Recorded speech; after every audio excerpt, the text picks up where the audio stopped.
Kasus dugaan pengancaman Eten Depay berakhir damai, Ibu Bayangkari posting video permintaan maaf.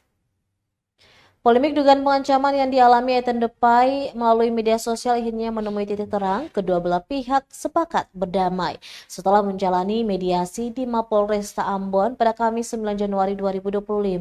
Eten Depay, pelapor dalam kasus ini, memutuskan untuk mencabut laporannya. Kepada tribunambon.com, Eten mengungkapkan alasan dibalik keputusannya itu adalah karena kasihan kepada si terlapor. Eten berharap semoga ini menjadi pelajaran baginya bahwa sebagai seorang ibu bayangkari harus menjaga harkat dan martabat suaminya. Sementara itu, Patricia Latuperisa alias Ella, pemilik akun TikTok MyQueen01 yang diduga melakukan pengancaman, telah menyampaikan permohonan maaf secara terbuka melalui video yang diunggah di akun TikToknya.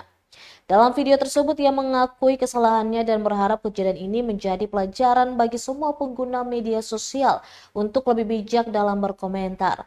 Meski telah memposting video permintaan maaf, namun saat dikonfirmasi tribunambon.com, pemilik akun TikTok MyQueen01 menolak memberikan komentar.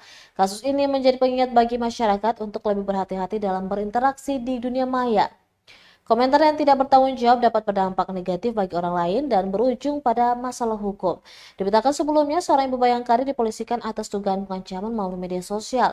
Ialah pemilik akun TikTok @myqueen01, istri dari anggota BT Bidang TI Polda Maluku, Aibda MS.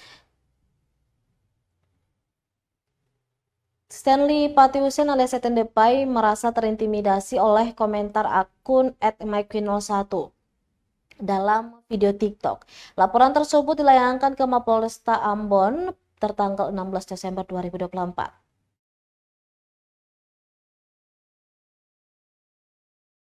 Download Tribun X sekarang, menghadirkan lokal menjadi Indonesia.